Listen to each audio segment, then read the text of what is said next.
Hey guys, welcome back to the show. Today is September 12th, 2023, and the news is brought to you by Analogue Spotlight, a group of photographic retailers and manufacturers who have joined together to support analog photographic media and help keep analog photography thriving worldwide.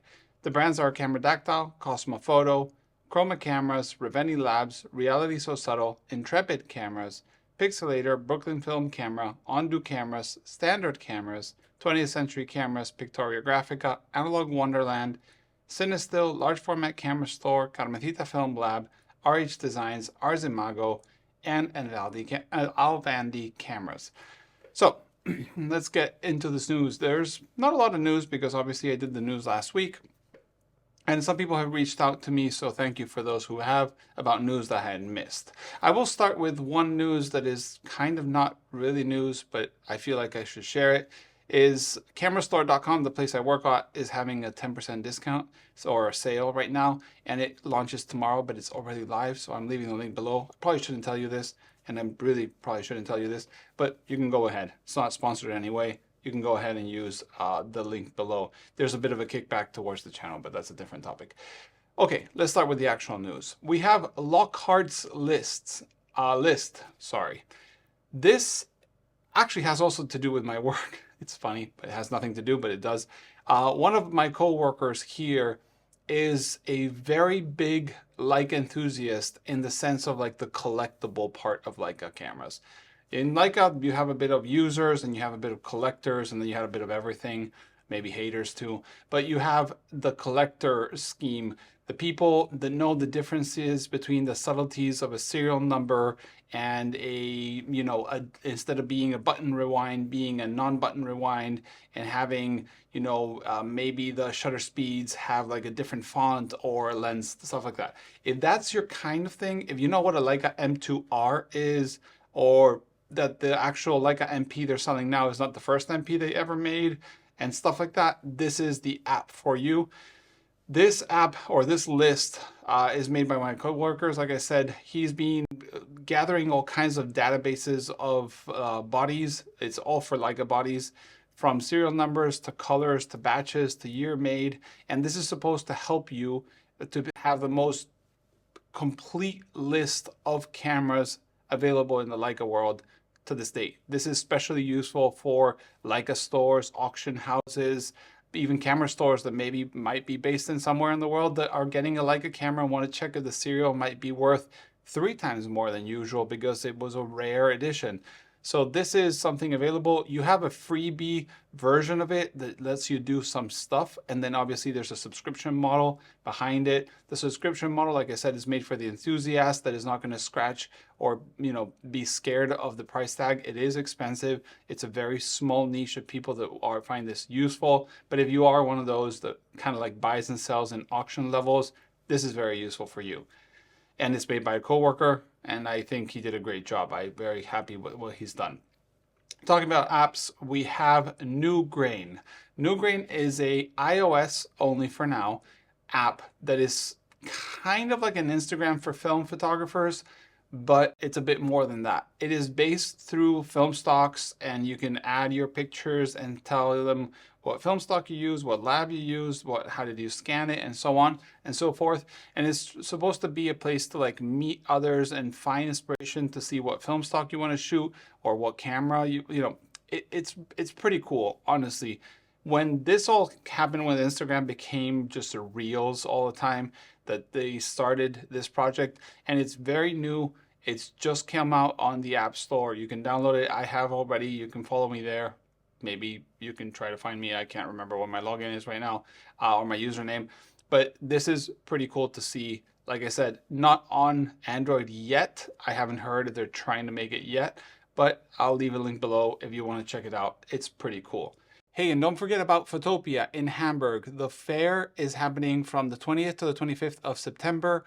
I have a link below for you to buy tickets for the discount. There's a coupon there, but I will be there conducting interviews, photo walks, having beers and cocktails after hours, and all this kind of stuff. It's in Chromeland there, a little corner for the analog realm. There'll be Ferrania, Adox, and other people, Jobo, and others are going to be there. I highly recommend you go. Jason Comerfield is coming from the US. It's going to be pretty fun. And yeah, I had a great time last year. I highly recommend you go. So don't forget to use that link below and get your tickets in Hamburg. I've seen people trying to buy tickets from the US all the way there. If you do come from the US, I'll even treat you to the first drink. Then we have Meyer Optik Goerlitz with a Biotar 75mm f1.5 lens. This lens is a remake of the famous Biotar 75. And the first version that they brought back, this same kind of company, it was before the new ownership. It ended up being that it was a Chinese lenses being labeled as Meyer Optik or Goerlitz. But this is a completely new company making them in Germany. And this lens comes in obviously lots of digital mounts. So like mirrorless mounts like Nikon Z or Canon RF, but also is coming in Canon EF, which we can shoot film with. Which other one was it? Pentax K, and at least one more that I'm forgetting right now. So you can use these lenses on film bodies. Obviously the Biotar is famous for that kind of bubbly, swirly bokeh. You can check it out. It sells for around 1.2 thousand euros or dollars, depending where you are. And it's pretty cool to see. And I've heard they're pretty well made. Then the biggest news probably last week was Polaroid i2, or this week, is out. This is, I made a video yesterday about people hating on it. That's a completely different topic. But Polaroid has launched this camera with LiDAR AF, so LiDAR focusing, like the Mint says will do. It has aperture control, it has time control, it has all kinds of bells and whistles, flash sync through, I think 2.3, 2.5 or 3.5 jack. It has a new lens, it's f8, yes. Anybody that complains about the f8 lens should research what it is to cover a circle like the Polaroid. Because yes, you could have made it 2.8. There's a Pablo Machina that has a 2.8 lens, but the lens is worth more than the whole Polaroid camera. So, you know, f8, and you can choose different apertures. And it has a bunch of bells and whistles that are super cool. One cool thing I found is that they have made this camera for the enthusiast, for the high-end kind of guy that wants to shoot Polaroids. But also it accepts all the Polaroid formats except for the Go, if I'm not mistaken, and the Spectra, obviously. So it shoots the 600, the I-type, and SX70. So I guess it has some sort of like control of what film you've put in, and then it adjusts the light meter inside the camera. So this is built, I've heard, from the ground up. There's a bunch of videos on YouTube, reviews from film YouTubers, and also from them showing how they built it from scratch with Japanese and Taiwanese people and so on. Very cool to see. I'm very happy to see a new camera, and especially one that's made for actual hardcore users, not for just the point and shoot kind of Instax Go kind of camera. But that's pretty cool. Talking about Instax, we have Fujifilm Instax is investing $30 million to increase their Instax lineup or production of film by 20%. And this will be at the top of its game in 2025. This proves the point that Instax is a very, very, very successful and, you know, good product for Fujifilm, and they're committed to that film. Nothing to do with our usual roll film, 35mm, 120, or sheet film, sadly, but chemicals are chemicals, and color negative inside the Polaroid Instax is color negative, and that kind of is nice. Hopefully that means that they are looking at maybe not cutting more normal film if they haven't cut it altogether. But this is good news. Then we have one more app, which is Nossaflex. Nossaflex.io is the website.